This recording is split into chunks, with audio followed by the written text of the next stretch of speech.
Le débat de Smart Impact avec Michel Gioria, bonjour. Bonjour. Bienvenue, heureux de vous retrouver. Vous êtes délégué général de France Renouvelable. Tout à fait. Et Cédric Philibert, bonjour, bienvenue. Bonjour. Chercheur associé à l'IFRI, l'Institut français des relations internationales et auteur de ce livre « Éolienne, pourquoi tant de haine ?» aux éditions Les Petits Matins. Je commence avec le rapport publié cette semaine par RTE, le réseau du transport, gestionnaire du réseau de transport d'électricité.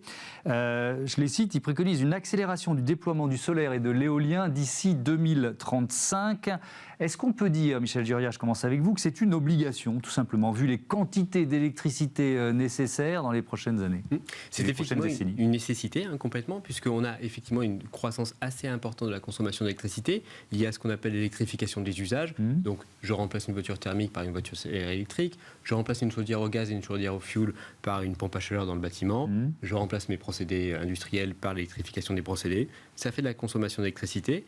Et aujourd'hui, éolien et solaire sont les deux seuls moyens pour produire cette quantité additionnelle d'électricité au cours des au moins 15 prochaines années. Ça veut dire que ces sources d'énergie renouvelable sont celles qui ont le potentiel de croissance le plus important, c'est ça? Exactement, c'est ce qu'on constate partout dans le monde et la France n'échappe pas à cette tendance-là, c'est ce qui a le plus fort potentiel de croissance et qui est désormais compétitif. Ouais, cette hausse de la consommation d'électricité d'ici 2035, c'est, je ne sais pas si vous l'avez chiffré, c'est autour de 40%. 40%. Ouais, autour de 40%. Voilà, on prend l'ampleur du défi. Cédric Philibert, l'atteinte de ces objectifs, ça dépend de la capacité à produire plus d'électricité sous toutes ses formes, et notamment les formes renouvelables. Est-ce que ça dépend aussi de nous, de nos efforts de sobriété? Parce qu'on sort d'une période où on a demandé aux Français, aux entreprises, aux particuliers, ces efforts de sobriété. Il va falloir les maintenir dans la durée? Oui, bien sûr, ce serait souhaitable si on peut les maintenir. Et en fait, je pense qu'il y a beaucoup de domaines qu'on n'a pas encore vraiment explorés. Oui. Vous savez, il y avait le slogan réduire, déplacer. Bon, il y a beaucoup de choses qu'on peut faire pour déplacer la consommation et faire en sorte que ce ne soit pas seulement la production qui s'adapte à la consommation, mais que ce soit aussi la consommation qui s'adapte à la production. Dans les usines, avec du stockage thermique, dans les maisons, régler autrement peut-être le programmateur d'un certain nombre de machines, etc. Ça doit pouvoir permettre, et utiliser le compteur Linkin pour ce pourquoi il est fait, c'est-à-dire donner une information en temps réel. On doit pouvoir aider beaucoup à l'adaptation. Donc c'est pas seulement consommer moins, c'est aussi consommer de préférence au bon moment. Et ça suppose de la pédagogie. Est-ce qu'elle est faite aujourd'hui? Ça commence doucement. Vous en trouvez des éléments dans ce rapport, mais après évidemment il faut traduire ça en concept pour le grand public. Mais je crois que c'est important de percevoir qu'il y a une dimension. On dit parfois avec les renouvelables variables, l'éolien et le solaire c'est variable, c'est intermittent. Et donc ça va être très difficile si en même temps on veut augmenter la consommation d'énergie. En réalité, la plupart de ces nouveaux usages de l'électricité, ils vont être en eux-mêmes très flexibles. Songez qu'une voiture électrique, c'est d'abord une batterie sur roue. Oui, et donc elle peut servir au réseau pour redonner son électricité quand elle en a plus besoin. Oui, mais avant ça, bien avant ça, elle va servir à absorber l'électricité au moment où elle est pas chère et abondante. Et donc décider du bon moment de la recharge, inciter au bon moment de la recharge, pas forcer, pas obligé, mais inciter, ça va donner beaucoup de flexibilité. C'est pareil pour la production d'hydrogène, c'est pareil pour un certain nombre de procédés électriques dans l'industrie. Alors, je vois, il y a beaucoup de thèmes qu'on peut aborder ensemble. Je voudrais qu'on parle, et je commence avec vous, Cédric Philibert, de l'acceptabilité des projets. Parce que là, vous nous parliez finalement de nos comportements, des nécessités de pédagogie. Comment vaincre les réticences? Parce que si on veut monter en puissance, c'est quand même un enjeu majeur. Je crois qu'il faut d'abord expliquer pourquoi on a besoin du solaire et de l'éolien.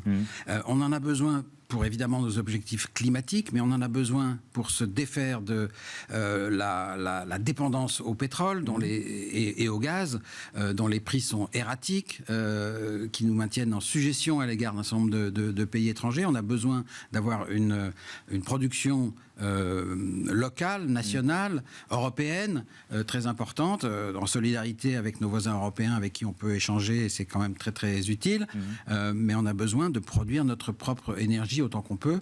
Aujourd'hui, les fossiles, c'est les 2/3 de notre consommation d'énergie. Il faut ramener ça à moins d'un tiers, si possible, de façon à retrouver des marges de manœuvre et des coûts faibles, des coûts acceptables, parce que sinon on peut se retrouver comme en 2022 avec des coûts qui crèvent les plafonds. Ouais. Michel Giria, ça dépend aussi de tous les opérateurs de ces projets d'installation d'éoliens. Comment vaincre ces réticences? Comment impliquer les habitants? Parce que c'est là que ça se joue.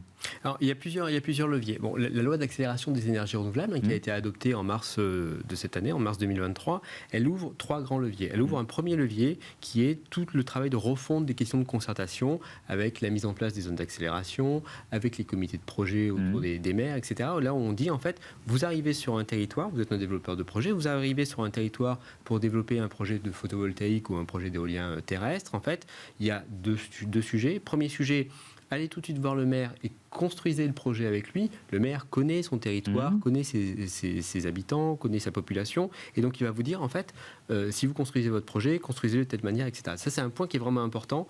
On remodèle, réforme les questions de concertation. Premier élément.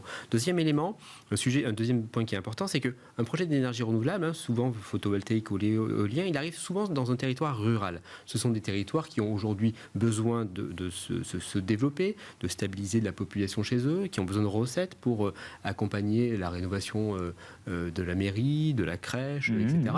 Et du coup, là, il y a un sujet de partage de valeur qui est extrêmement important. On dit, en fait, essayons de trouver des accords pour se dire, en fait, la richesse qui est créée par ce projet, et ça crée de l'électricité, mais ça crée aussi de la richesse, en fait, faisons un transfert de richesse, notamment vers les communes, pour leur permettre de réinvestir et de faire elles-mêmes leur transition. Ça, c'est un point extrêmement important, en rénovant les bâtiments, l'éclairage public, etc. Et dernier sujet qui est important, il y a la question de la gouvernance. Ça, c'est un point qui est essentiel.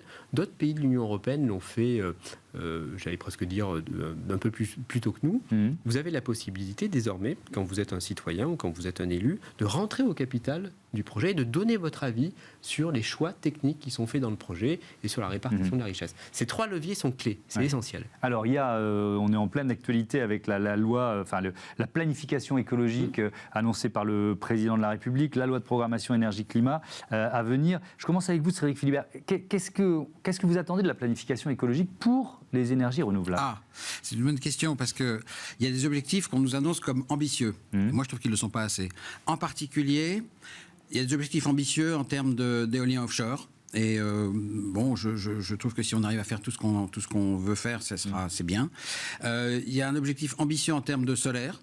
Ça va être difficile parce qu'on s'est tiré des balles dans le pied, par exemple avec une interdiction de défrichement de tout endroit de 25 hectares qui n'existe que pour le photovoltaïque. Toute autre activité économique peut demander une autorisation de défrichement. D'ailleurs, il y a beaucoup de conflits à ce sujet sur des routes, des centres commerciaux, des centres de loisirs, des golfs, tout ce qu'on veut. La seule activité économique qui est interdite de forêt, c'est le photovoltaïque. Il n'y a aucune raison et on n'y arrivera pas parce qu'on a besoin. On va en mettre sur les toits, on va en mettre sur les friches, on va en mettre sur les parkings, mais on a besoin d'en mettre au sol. C'est quand même l'option la moins chère, et on peut se mettre là où il y a des capacités d'accueil dans le réseau. Et donc c'est très important pour pouvoir aller vite, parce que s'il faut attendre de déployer le réseau là où on a un projet, ça peut prendre 5 ans, ça peut prendre 10 ans. Donc voilà. Donc sur le photovoltaïque, il y a un objectif ambitieux, mais je ne sais pas s'ils vont y arriver. Et puis l'éolien terrestre reste le mal-aimé de la classe. Il y a un objectif de maintenir ce qu'on a fait depuis 2 ans. C'est pas assez.